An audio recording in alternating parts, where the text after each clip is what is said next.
bisa kembali ke kasampurnan ya ketika manusia hidup di bumi ini dan bisa tatas tetes ya tulus tulisnya jongko, artinya bisa merugi layang kalimasada. Layang kalimasada yang termasuk itu adalah jodoh, pati, rezeki, beja, dan cilaka. Lah ini sarananya ketika di dunia inilah, ketika sudah meninggal itu ya sudah terputus antara raga dan sukma ya. Menurut saya sudah nggak ada kaitan, ibaratnya secara syariatnya itu kan raga itu mau dibuang ke sungai nggak nangis itu sudah mau lah, tapi syariatnya karena pernah buat pengurungan sukma sehingga kita menghormati. Namun ketika kita ke makam itu apakah masih ada kaitan? Ya dimungkinkan ada kaitan. Namun yang masih terkait yang pasti itu adalah ruhnya. Nah ruhnya ini setelah terputus, kalau istilah sana kan masuk neraka ya. Ketika ini tidak bisa menyelesaikan tugasnya ketika di bumi, tidak meruhi layang kalimasada, ini tentu belum bisa sampai ke kasampurnan. Makanya ngarep-ngarep anak yang soleh kalau kata Pak Kiai. Kalau kita ngarep-ngarep bocah sing bisa junjung dhuwur mendem jero begitu loh, mendem jero walate junjung dhuwur kamulyane atau kasuwargane atau kasampurnane. Lah ini memang berat. Makanya reinkarnasi itu menurut saya dalam agama apapun sumbernya ada. Makanya kalau di ajaran khususnya saya sendiri yang berKTP Islam, itu amalan yang tidak bisa terputus itu ya seperti sedekah, amal jariah itu, dan juga nanti tentunya punya anak yang bisa mendoakan, kan seperti itu. Iya. Jadi nanti tergantung budi pekerti juga nih larinya. Budi pekerti. Gitu. Makanya kalau orang Winasis dulu ada tentang kematian yang mokso. Kematian mokso itu, yang namanya mokso itu memang sudah benar-benar langgeng di sisi Tuhan, sehingga sudah tidak akan repot-repot menjawab sebuah pertanyaan. Terus betul nih, Pak. Ya kalau saya nanti anak turun jadi takut ya, nanti di sono digodoh dan sebagainya. Lah kalau Jawa itu pakai saloka mas, gitu loh. Pakai saloka sebenarnya kalau mau ngoceti Jawa itu ya dari tembang mijil sampai dengan pucung. Sebenarnya itu mijil lahir sampai dengan pocong. Tapi takut anak cucu nanti hanya berpikir saya akan dipocong, saya akan dipocong. Gitu. Sehingga di anunya pucung. Aslinya megat ruh. Tapi megat ruh ini tahapan mati kan ya. Tapi takut anak cucu nanti hanya berpikir saya akan mati, saya akan mati, nanti saya digada dan sebagainya. Ini kan pamali. Pamalinya apa? Tidak mau melaksanakan kewajiban hidup. Ya kewajiban hidup yang harus menolong, harus menghening, harus apa, darmaning wajib ini akan lalai. Sehingga digatukan megat ruh gitu loh. Kan nggak menakutkan, tapi kalau megat ruh ini menakutkan gitu loh. Nah itu contoh seperti itu. Sebenarnya Jawa ini sangat komplit dan ya mohon maaf kalau saya Pancasila adalah sumber segala sumber hukum, mungkin Jawa ini adalah sumber segala sumber ketuhanan kalau saya ngomong gitu loh. Tapi karena kalahnya mungkin promosi, iming-iming, omong-omong, amang-amang, iming-imingnya mungkin itu surga, amang-amangnya mungkin itu neraka, omong-omongnya ya zakat, fitrah, sedekah dan sebagainya. Makanya sekarang yang lagi taruhlah banyak berkat ya mohon maaf kaum yang mau menjual seperti itu gitu loh. Kalau kita lah ibaratnya beli bensin aja ya susah karena nggak ada nanti jenengan jariah ke saya ya, amalnya kan nggak boleh saya Jawa, ya kan? Nah kan toko jariah ke saya nanti ini kan, sekarang, iya kan? Nanti pahalanya sampai akhir hayat ibaratnya kan nggak ada cerita seperti itu, adanya hanya wong urip ngunduh woheng pakarti begitu. Hanya tentang cerita tentang, bukan cerita ini sumbernya jelas dari hadis juga tentang sedekah, amal jariah, ilmu manfaat, anak soleh. Itu kan sebetulnya kan kembali ke didikan budi pekerti, dengan penjiwaan kita ini cara mendidik perbuatan tingkah laku kita, nanti yang kita hasilkan amaliyah kita ya dicontohkan di 3 perkara ini tadi itu Mbak. Iya. Soalnya gini Mbak, waktu saya mendengar bahwa besok kalau mati itu nanti di alam kubur sana akan didudukkan, ketemu mungkar nakir, dihajar. Itu saya proses kematian kan belum 100% mengalami, tapi untuk latihan mati saya pernah melakukan sebuah tapa pendem 3 hari 3 malam, tapi saya tidak ketemu dengan yang namanya mungkar nakir itu loh Mbak. Ya mungkin apa itu prosesnya karena baru latihan, belum ditemui atau bagaimana. Karena bayangan saya dulu kalau sudah dikubur dalam tanah nanti ketemu mungkar nakir, ditanya ini dan itu, kalau salah jawab nanti pukul, banyak dosanya dihajar, digada itu Pak. Ini gimana ini kalau Mbak Dharma ini pengalamannya? Ya itu ya nyata bagi yang meyakini. Kalau saya kan kurang yakin gitu lah, kurang yakin. Nah, kurang yakin bukan berarti tidak percaya gitu ya. Ya mungkin percaya gitu loh. Tapi yang jelas secara singkat manusia itu dalam sehari semalam saja itu mati. Ya kan? Ketika kita tidur mati itu. Mati. Ya kan? Bedanya kalau tidur hidup lagi, kalau mati tidur selamanya, kan cuma itu loh. Lah terus yang didapatkan apa? Adalah mimpi. Tuhan itu juga enggak kejem-kejem banget gitu loh. Ya kan? Ya seperti itulah. Dalam hal itu menurut saya kalau mungkar nakir kan kalau istilah Jawa itu Bathara Cingkarabala. Cingkarabala kalau hukum Jawa itu menanamkan hukum bumi mawa ciri. Ya, bumi mawa ciri sebagai contoh begini. Kalau kita terlena, bukan berarti nggak boleh jadi biduan atau jadi lengger. Saya pernah menyaksikan, kata guru saya, saksikanlah orang sakaratul maut sebanyak 7 kali. Jadi kalau lengger kok terpaku sampai tua, tidak langsung mencari jati dirinya, itu akan mati menari dulu, Mas. Itu bumi mawa ciri, gitu. Karena terlena, dianggapnya orang hidup cukup jadi lengger, gitu loh. Lah alangkah nistanya hidup itu kok berlomba-lomba cukup jadi dalang. Toh kita sudah tahu umpamanya gitu loh. Dalang itu ketika populer masih muda, di sana sini banyak yang nyawer, dipuja-puja kan dapatnya itu. Ya kan? Terus nanti larut, terus nanti meninggal dunia. Lah artinya jangan sampai kita ngiup di kayu ketungkul, ngiup boneng kayu kesambi, aja ketungkul ngejar duniawi tapi sambil menghayat untuk bekal mati gitu loh. Kalau istilah anunya seperti itu. Jadi kalau kita bercerita takut-takut banget dosa, Mas. Iya, dosa. Artinya dosa itu ndodos rasa. Ndodos rasa neng lian, terus berpikir nanti saya akan ketemu mungkar nakir gitu loh. Nah, kalau dalam Jawa mungkar nakir tidak lebih dari Bathara Cingkarabala yang pegang gada sama pegang pedang, yang jahitkan ke bumi, ya kamu akan ngunduh weng pakarti gitu loh. Terus karena saya tuh suka laku tirakat sehingga saya sampai penasaran melakukan sebuah ritual laku tapa pendem itu. Dulu yang saya temukan itu cuman panas dan dingin, Pak. Jadi di bawah tanah sekitar 2 meter, ditutup pakai papan, udara pakai pralon. Itu yang saya temukan itu cuman hari pertama itu cuma panas seperti terbakar, kedua dingin, setelah itu saya mendengarkan suara yang bergemuruh dalam tanah, terus setelah itu muncul ada sinar dan bertanya, sedang apa kamu di sini? Yang kamu itu masih hidup. Ya, cuma itu pengalaman saya. Itu selama 3 hari 3 malam, Pak. Jadi saya belum ketemu yang namanya ini tadi, mungkin nakir tadi, betul Pak.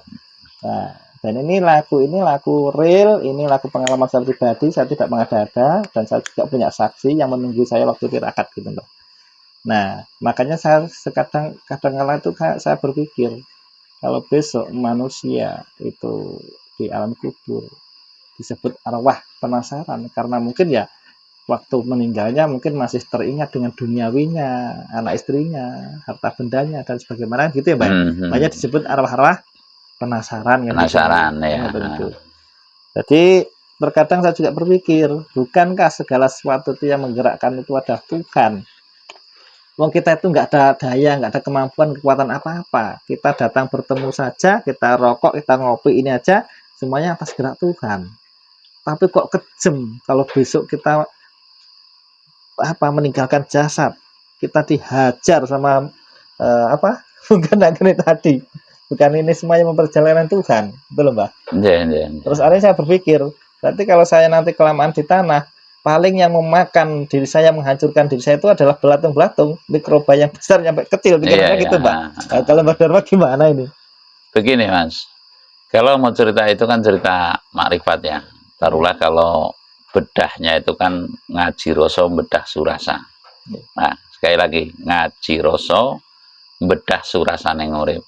Kalau belum bisa membedah surasa ning urip, seyogianya jangan cerita seperti itu. Oke. Contoh seperti ini. Kalau mohon maaf ya, Pak Kiai, Pak Ustadz belum pernah mengalami yang seperti itu, seyogianya jangan cerita seperti itu. Sebab Oke. itu kata yang menakutkan dan menakut-takuti itu termasuk di antara yang keliru, kecuali ada dasarnya gitu loh ya. Dasarnya apa? Menurut saya kiblatnya adalah wisikaning Kang Sukmo. Saya akan mengatakan sedikit bahwasanya kalau di Jawa itu, Mas, bumi langit yang menyaksikan kalau sudah sampai ke ilmu Jawa itu bisa ditanyakan hari kematiannya sendiri dan akan kemana. Betul. Itu. Dan itu ada catatannya, ini bahasa langitan ya, saya buka sedikit itu, berada pada buku Kukuban Rawu. Itu yang menulis lahir kamu kapan, mati kamu kapan, kewajibanmu kapan, kewajibanmu itu apa, gitu loh. Nah, niscaya bisa terbaca di situ, namun melalui proses tertentu, gitu loh. Jadi setiap manusia tertera pada buku Kukuban Rawu. Ibaratnya kita sedang berlayar. Ya, kita lahir hari apa, makanya ciri orang yang mati sempurna itu bisa mati pada hari kelahirannya sendiri. Ya kan? Nah, sekali lagi, ciri mati yang sempurna itu bisa mati pada hari kelahirannya sendiri. Dan biasanya pakai bahasa Saloka. Itu kacang diambil, itu kacang kan udah polo pendem. Singkong itu diambil lah. Besok saya akan banyak tamu, umpamanya seperti itu, salokanya seperti itu. Jadi nggak perlu woro-woro, tapi dan saya akan memberikan rujukan kepada para ustadz, para kiai ya, para itu. Seyogianya jangan terlalu sering cerita yang demikian. Ya, iya, karena apa? Saudara sendiri, saya yakin malaikat itu baru katanya. Katanya kiainya kata walinya kata mungkin tabi'in, lalu kepada nabinya, kan baru seperti itu. Artinya saya mengatakan yang berhak medar seperti itu hanya kaum yang tertentu yang ditugaskan. Itu. Seyogianya pakai bahasa Saloka. Makanya di tanah Jawa ini banyak dongeng. Karena untuk bisa mengambil hikmah ya dari dongeng itu. Kalau bahasa di tasawufnya itu lau mahfud, orang yang bisa melihat lau mahfudnya kan, bisa melihat catatan tulisannya. Tapi itu nyata, Mbah. Itu pengalaman terjadi pada kakek saya sendiri. Ketika malam hari kakek saya itu berwasiat pada saya, bilang, kalau besok rumah ini akan banyak tamu, Simbah akan punya tamu banyak. Tolong meja, kursi, amben, tempat ranjang tidur itu dikeluarkan semua. Besok banyak tamu dan pelatarannya dibersihkan, disapu. Jam 9 pagi besok banyak tamu. Ternyata Simbah saya meninggal. Itu nyata, Mbak, kisah nyata. Dalam posisi yang masih bugar, sehat, paras, nggak sakit, nggak apa. Itu. Dan beliau itu meninggal usianya 125. 125, terus Mbah Putri 105. Gitu. Dan sekarang saya masih punya paman, kakaknya bapak saya, usianya 107, masih seger buger sampai sekarang, dan beliau masih bujang. Kemarin sudah berwasiat pada saya, mau mati kapan tuh, Kang? Pada tidur. Sudah bilang, aku setanggal ini mati, Renio. Itu nyata kemarin pesan ya, ya itulah bisa membaca buku Kukuban Rawu yang saya padahal katakan. Beliau mohon maaf dari kepercayaan yang tidak tahu menahu tentang yang namanya seperti orang Islam sholat. Beliau kepercayaan itu loh, Mbak. Tapi di sisi lain saya melihat orang yang begitu sangat luar biasanya istiqomah 5 waktu ke masjid tiap hari pengajian, kok banyak yang meninggal tidak mengetahui. Ini bagaimana ini menurut? Nah, ini sesuatu yang mistik ya. Kalau saya begini, kenapa Ustadz Jeffrey, tapi Salam Mulia, semoga tidak terhentak di sana. Nah, dulu matinya itu nabrak palem, sebab apa-apa minta di alam, gitu loh. Gitu. Loh, ini salokannya begitu, dan itu ya saksinya masih banyak juga, gitu. Saya mengatakan orang kok apa-apa minta dialem nanti matinya ya nabrak pohon palem gitu loh. Iya. Nah, itu contoh seperti itu. Contoh. Artinya kalau orang yang sudah marifat betul itu, Iya. tahu ya artinya Tahu. orang itu nggak berani dengan niatan kita menjual suara saja kan Laras. nggak boleh lah. Apakah ini kita itu mutlak akan untuk mencari duit dalam YouTube? Kadang kan banyak komentar seperti itu. Iya. Enggak, kita itu gedok tular ke, niatnya kan seperti itu. Ini ada efek finansial, walaupun serupiah, 2 rupiah, Iya. dibanding dengan perjuangan kita seperti Kang Togo dari Klaten ke sini, taruhlah. Nah, itu kan sama sekali nggak sebanding, Iya, ya kan? Apalagi Itu loh. jenengan dari Cilacap. Nah, kan seperti itu. Jadi apa, taruhlah ya seyogianya. Kalau kasarnya malah harus. Iya. Jangan kamu cerita yang ngoyo-ngoro kalau memang belum Belum sampai lakukan. pada tahapan itu gitu loh. Iya. Baru kulak di Anatol Cere, taruhlah baru keluar, mohon maaf ya, dari pondok kok sering surga dan neraka ini menurut saya keliru, menurut saya. Sebab itu ada yang lebih berhak cerita surga dan neraka adalah mungkin di atasnya gurunya lagi gitu loh.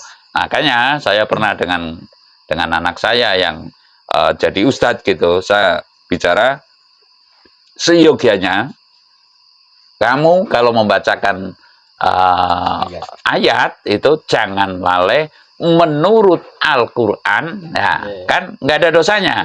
Menurut Kanjeng Nabi Muhammad nggak ada dosanya. Jangan tahu-tahu ngomong ini kalau orang tanpa dikatai menurut, yaitu menurut saya sebagai tameng atau ilag-ilag, tidak iloknya itulah taruhlah. Tapi kalau spontan, nanti orang ini akan digada, kan dia yang memponis lah kebanyakan sekarang demi apa popularitas, mungkin demi kenamaannya menceritakan yang demikian. Menurut saya nggak pas gitu loh. Taruhlah jangan cerita kegaiban kalau belum tahu kegaiban yang sejati. Karena memang kalau sebagai pelaku spiritual, bedaran-bedaran yang disampaikan itu sesuai dengan betul-betul sesuai dengan pengalaman aku, Mbah. Jadi kita tuh bukan dari hasil referensi untuk membaca buku atau kitab, karena kita bercerita sesuai dengan laku tirakat. Buktinya sekarang saat ini malam ini Mbah Dharma itu di sini sudah mendapatkan waktu 4 hari. Iya. Jadi kalau besok ada bedaran, memang ini betul-betul nyata, prosesnya dialami sendiri. Iya. Beda dengan orang yang belajar buku 1 jam 2 jam sudah tahu materinya, tinggal menyampaikan gitu lah. Iya. Harus pakai penyampaiannya disampaikan sesuai saya membaca dari ini loh penerangannya seperti ini dari Quran menyebutkan kan ngerti Pak? Iya. Beginilah secara lugas saya akan mengatakan umpamanya saya di tempat seperti ini kan nggak cerita nih saya baru ketemu dari Gandarwo, iya kan? Dengan ini loh kok saking mudahnya itu katanya santet menyantet itu, ibaratnya ya saya sedikit vulgar kayak Kang Ujang ibaratnya ya. Itu membuat apa iya gitu loh. Lah ini yang nanti terus ada hembusan lagi pesulap merah terus tandingan dengan Gus Samsudin. Niscaya orang yang seperti itu nanti akan menerima kalau bahasa Jawa itu bukan langsung apa mempoin, tapi kewalat, kebendu, kesiku, kan pakai tahapan. Pertama kewalat, terus kebendu, terus lalu yang paling ujung itu adalah kesiku.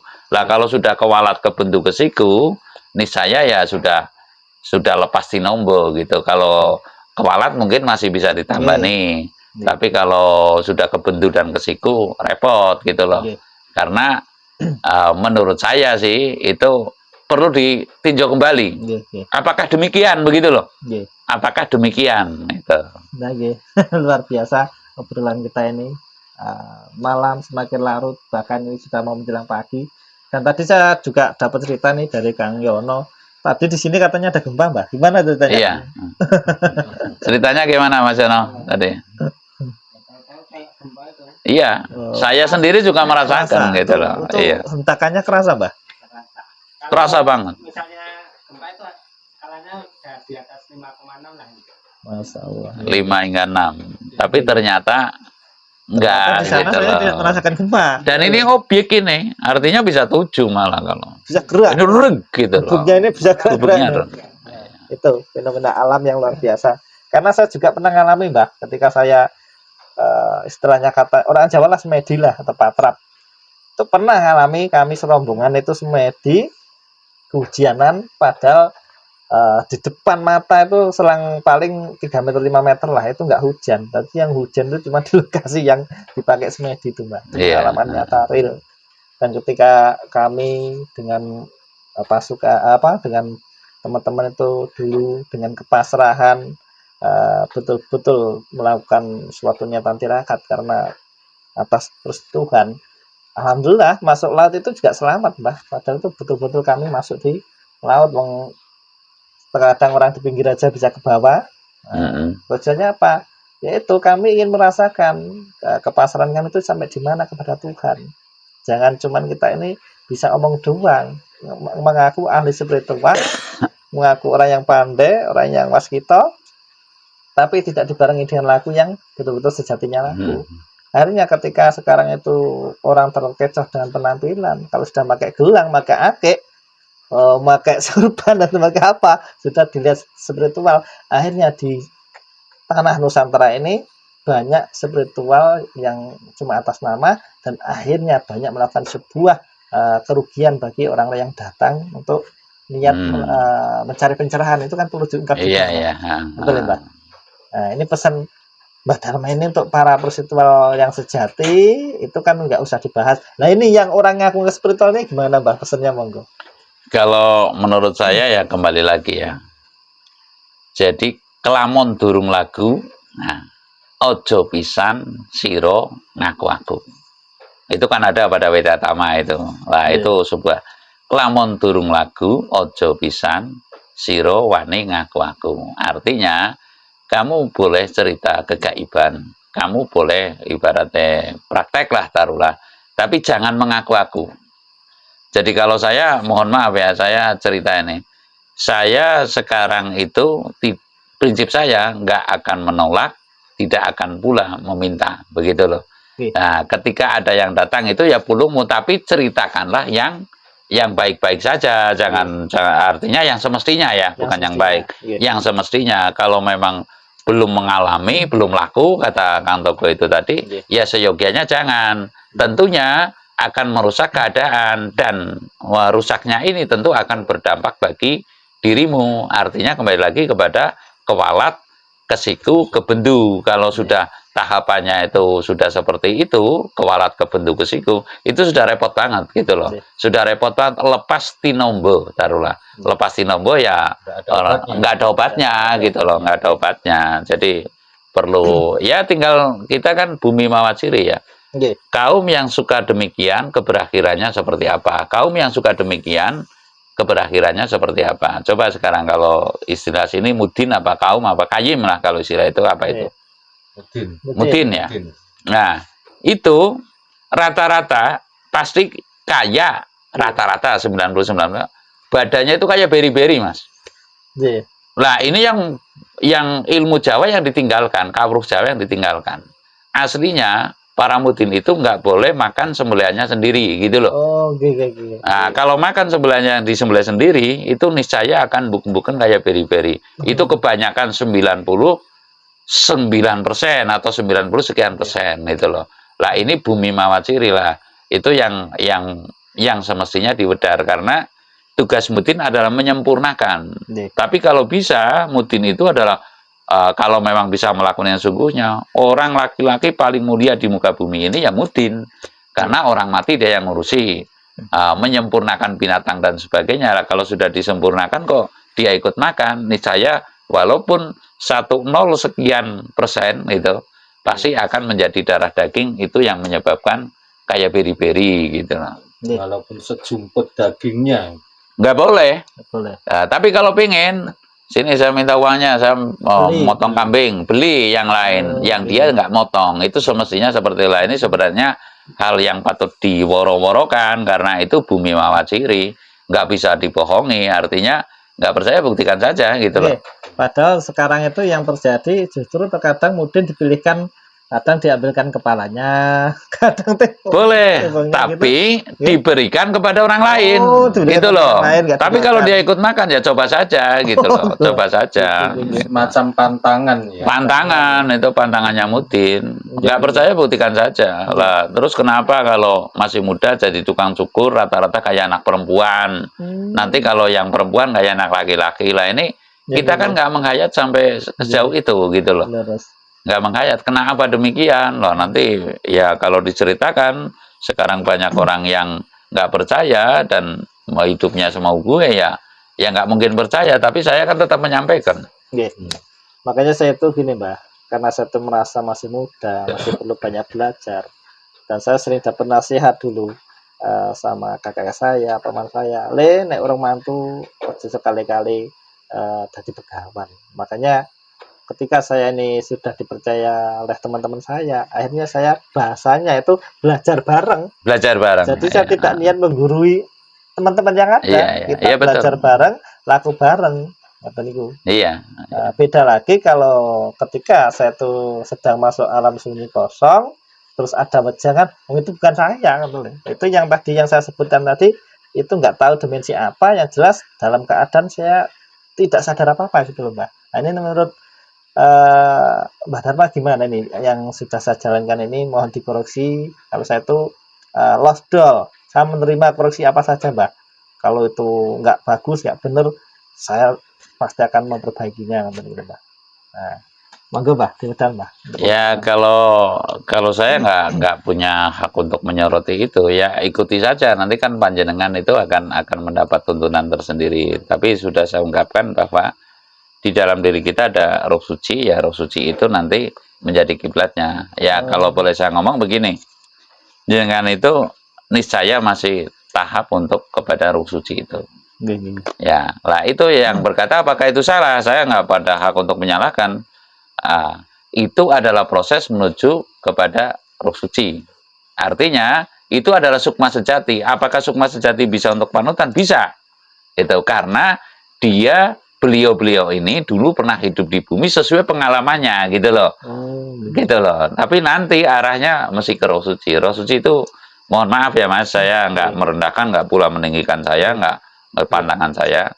Namun nanti panjenengan tahapannya kepada bahasa yang tertentu. Contoh, itu bisa dilihat dari segi bahasa. Umpamanya saya, hong wilaheng jati nuhuni hajat-hajate leluhur Nusantara tapi uluk salam mulia. Saya yakin senusantara yang mengatakan itu saya. Saya yakin. Nah itu nanti tahapannya bukan saya panjenengan sandakan enggak sama sekali enggak. Ini proses kepada arah yang ke situ. Kesejatian itu nanti pasti akan. Lah itu untuk panutan yang bisa menyelamatkan yang dituntun itu Mas. Sangat bijak. Ini suatu pencerahan dari Mbah Dharma, ini sangat bijak sekali karena selama ini saya dulu sempat tidak murni. Ketika saya sedang seperti ini, banyak sekali suara-suara yang datang menyalahkan saya. Kamu itu kemasukan jin, kamu itu menyesatkan orang. Akhirnya saya menolak.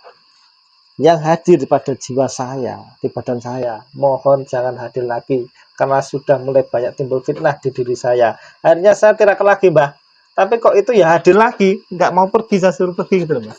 Itu kalau menurut saya itu guru gaib Mas. Kan ada guru gaib, guru tuduh, guru patuh. Lah guru gaib inilah yang taruhlah menurut saya, dan guru tuduh dan guru gaib maksud saya lebih tinggi guru gaib. Seperti saya tadi saya menceritakan, guru tuduh saya yang bersifat manusia menyuruh saya topo pendem 3 hari 3 malam.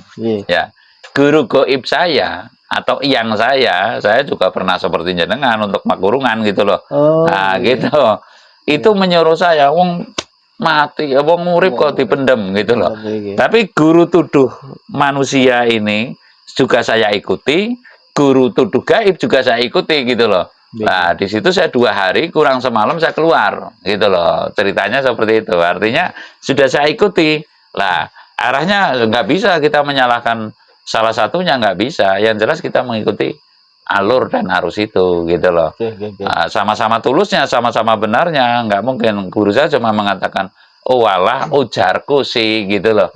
Nah ketika saya ibaratnya laporan dengan guru manusia, guru tuduh saya, aduh Kiai, nun sewu saya nggak saya lanjutin 3 hari 3 malam lah. Saya di dalam kubur itu, oh masih hidup kok dikubur, masih hidup dikubur. Oh ya udah gitu. Guru saya hanya mengatakan ujarku sih gitu loh. Ujarku sih ini titik-titik gitu loh.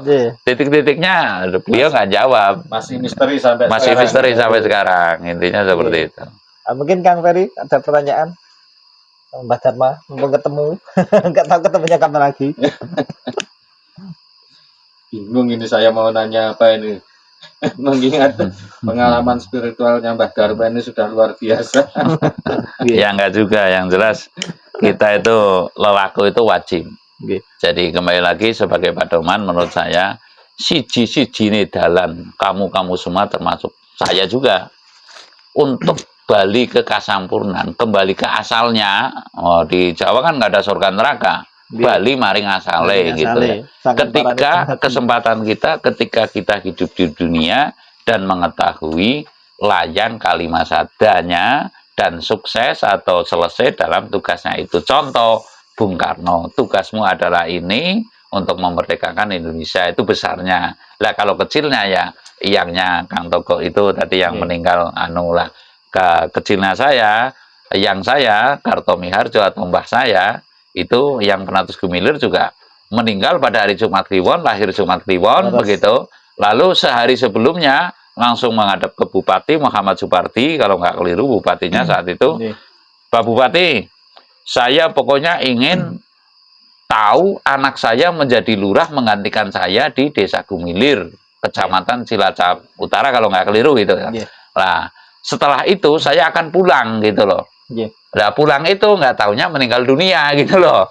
Nah, hari Kamis dilantik, hari Jumat Kliwon meninggal dunia gitu loh. Itu nyata. Nah, ini catatan pemirsa semua yang tadi di mana saya yang nyimak tayangan ini, bahwa ciri-ciri orang yang meninggal dalam keadaan sempurna kembali ke sang para yang mati itu pas hari lahirnya, atau mungkin kalau tidak ya di depannya atau di belakangnya dikit untuk begitu. Rata-rata yang tepat sekali di hari kelahiran. Tapi kapat karo itu biasanya kan kalau orang sedang sakit tanyakan hari kelahirannya apa gitu. Biasanya kan mepet-mepet kapat karo gitu loh. Itu ciri. Soalnya yang saya lihat itu kebanyakan itu bisa di sebelumnya, bisa sesudahnya, tapi sangat jarang loh Mbah yang tepat pada hari kelahiran itu jarang. Lah itu yang paling sempurna kan. Sempurna ada paling sempurna, ada lebih sempurna kan, seperti itu. Lah kalau namun walaupun kapat karonya ya, tapi kok tahu besok pada kumpul, lah itu mungkin sempurna gitu loh. Gitu. Jadi cirinya ya taruhlah nggak ngerepot-ngerepot kayak banget lah gitu loh. Apalagi jadi kembang amben kan. Ya naudzubillah min dalik, kata Pak Kiai, kalau kata saya ya toh naskara lo sekarang kidul lah, jangan sampai ibaratnya tadi kembang amben taruhlah makan tidur di situ kan udah yang repoti anak cucu gitu loh taruhlah. Pokoknya malam ini sangat bahagia sekali. Ini saya berjumpa lagi untuk sekian kalinya sama Mbah Dharma. Semoga Mbah Dharma nanti nggak bosan setiap ketemu saya, Bang ya. Amin, amin. Ya, enggak senang. Mbah Dharma ini adalah dulur saya. Dia saya anggap sesepuh saya, pemberian saya juga untuk memberi pengarahan di channel saya. Semoga nanti akan banyak sekali para spiritual yang betul-betul melahirkan jiwa-jiwa yang betul-betul murni. Maknanya adalah spiritual yang betul-betul menuju kepada Gusti, karena spiritual itu banyak. Ada yang kesaktian dan itu juga mengaku spiritual, tapi ya itu nggak salah juga. Tapi perlu disadari bahwa puncak spiritual itu tetap kembali kepada yang Maha Esa. Seperti orang ziarah kemana saja itu kan karena ingin suaranya didengar sama Tuhan, Mbak. Kan gitu. Saya kira gitu nih, Mbak. Mungkin ada pesan, Mbak, sebelum kita akhiri obrolan kita ini. Ya, kalau saya intinya Jawa itu jangan sampai teracak-acak sehingga menjadi yang ecek-ecek gitu ya.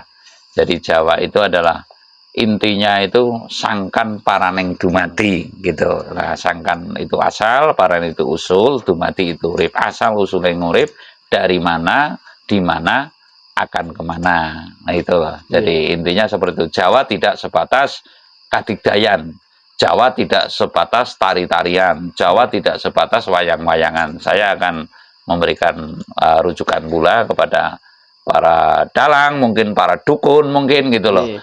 Jadi Jawa itu tidak sebatas itu. Alangkah kelirunya kamu hidup cukup atau mongkok lamun tenaji jadi dalang ibaratnya, jadi dukun ibaratnya.